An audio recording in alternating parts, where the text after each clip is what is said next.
तो जय हिंद। पिछले वीडियो में हमने देखा था पाचन तंत्र के मुख और मुख गुहा के भाग में। मुख गुहा में हमने देखा था जीभ के बारे में, दांत के बारे में, लार ग्रंथि के बारे में। तो आज हम पाचन तंत्र के अगले भाग को बारे में देखेंगे, जिसका नाम है ग्रसनी और ग्रासिका। ये पाचन तंत्र का ही एक अंग होता है जिसमें कोई भी भोज्य पदार्थ का पाचन नहीं होता है। ग्रसनी और ग्रासिका सिर्फ पाचन तंत्र का एक अंग होता है जो मुख गुहा से भोज्य पदार्थ को लेकर हमारे पेट तक पहुंचा देता है। इसको आसान भाषा में अगर समझना होगा तो जैसे मोटर होता है और पाइप से टंकी जुड़ा हुआ होता है।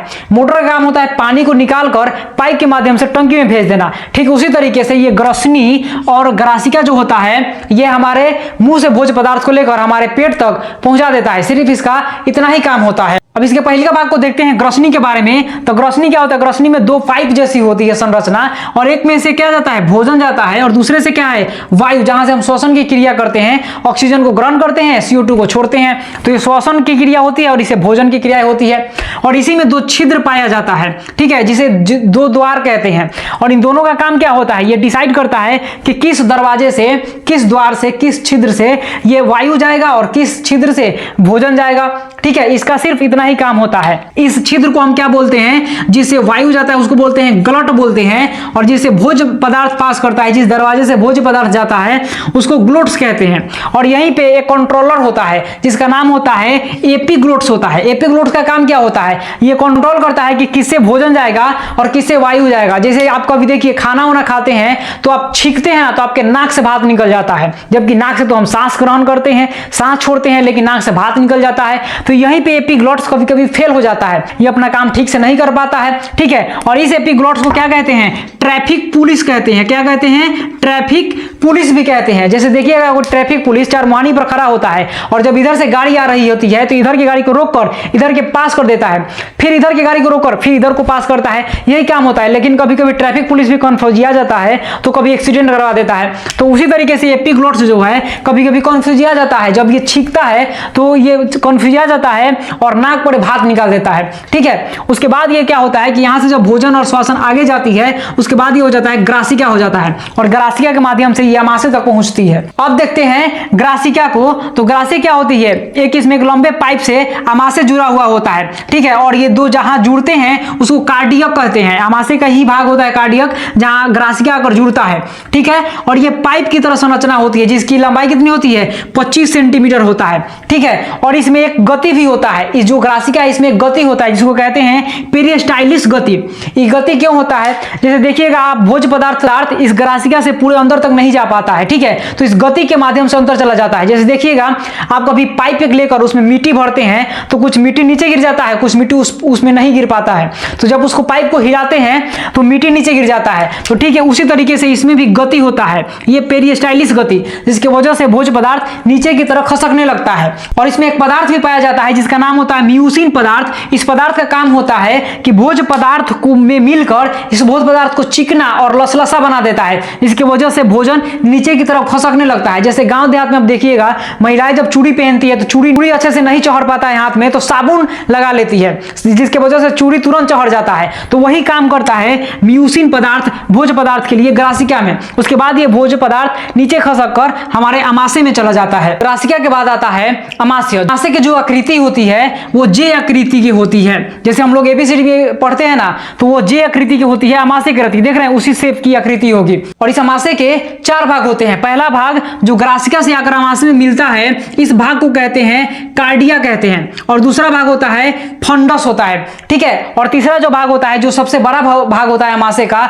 वो होता है बॉडी या कार्पस कहते हैं। और चौथा जो भाग होता है जो जाकर छोटी आंत में खुलता है, यानी मुंह पर इस आमाशय के, उसको कहते हैं पाइलोरस कहते हैं। ठीक है, तो आमाशय के 4 भाग होते हैं। पहला होता है कार्डिया, दूसरा होता है फंडस, तीसरा होता है बॉडी या कार्पस, और चौथा क्या होता है? चौथा होता है पाइलोरस। और इस आमाशय में 3 से 4 घंटे तक भोजन रुकता है और उस भोजन का पाचन होता है। इस आमाशय के दीवारों पर जठर रस पाया जाता है। उस जठर रस में हाइड्रोक्लोरिक अम्ल पाया जाता है, जल पाया जाता है, रेनिन एंजाइम पाया जाता है, पेप्सिन एंजाइम पाया जाता है, जठर लाइपेन एंजाइम पाया जाता है। और ये सब मिलकर क्या करते हैं? आमाशय में भोजन को पचाते हैं। और ये हाइड्रोक्लोरिक अम्ल के बारे में जाने तो हाइड्रोक्लोरिक अम्ल हमारे शरीर में नमक के तेजाब की तरह होता है। ठीक है, और ये हाइड्रोक्लोरिक अम्ल आमाशय में पैराटाइट कोशिकाओं से निकलता है। पैराटाइड कोशिकाओं से निकलता है। और इस हाइड्रोक्लोरिक अम्ल के कार्य की बात करें तो इसका पहला कार्य होता है भोजन में जो बैक्टीरिया होता है, जीवाणु होते हैं, उसको नष्ट करता है। ठीक है। दूसरा कार्य की बात करें तो ये हाइड्रोक्लोरिक अम्ल भोजन को सड़ने से बचाता है। और तीसरा कार्य की बात करें तो भोजन में जो निष्क्रिय एंजाइम होता है उसको सक्रिय बना देता है। और चौथा काम क्या करता है, जो भोजन में टाइलिन पाया जाता है उसके प्रभाव को खत्म करता है और भोजन को अम्लीय बना देता है। तो ये 4 प्रकार के हाइड्रोक्लोरिक अम्ल के कार्य होते हैं। पहला, बैक्टीरिया जीवाणु को नष्ट करता है। दूसरा, भोजन को सड़ने से बचाता है। और तीसरा, निष्क्रिय एंजाइम को सक्रिय कर देता है जो भोजन में एंजाइम पाया जाता है।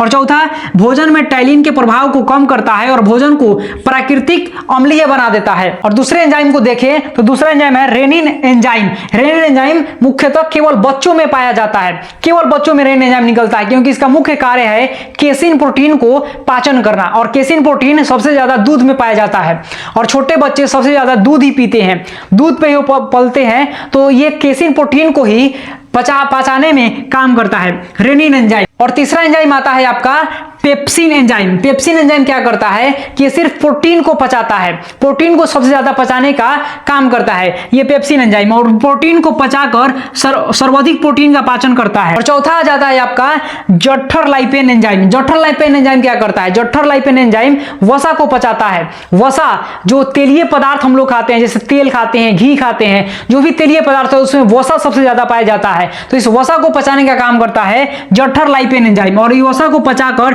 ट्राइग्लिसराइड में बदल देता है। तो इस प्रकार अमाशय की संरचना होती है। अमाशय में 4 भाग होते हैं, ये जे आकृति की होती है। इसमें 3 से 4 घंटे तक भोजन रुकता है पाचन के लिए। और इस अमाशय में जठर स्रावित होता है जिसमें 4 मुख्य भाग होते हैं, हाइड्रोक्लोरिक अम्ल, दूसरा होता है रेनिन एंजाइम, तीसरा पेप्सिन एंजाइम और चौथा जठर लाइपेन एंजाइम। और इनके कार्यों को देख लिए कि क्या क्या कार्य करता है। ये सब भोजन को पचाने में सहायता करते हैं। इसके बाद अमाशय में भोजन का समान रूप से पाचन हो जाता है और प्रोटीन का सर्वाधिक पाचन होता है। और इसके बाद इस यहां से भोजन जो निकलता है वो काइम के रूप में निकलकर छोटी आंत में चला जाता है, जो हम अगली वीडियो में देखेंगे छोटी आंत के बारे में, बड़ी आंत के बारे में। अगर आपने इसके पहले के मुख और मुख गुहा, जीभ, दांत और लार ग्रंथि के बारे में नहीं देखा है तो पिछले वीडियो में जाकर देख लीजिएगा।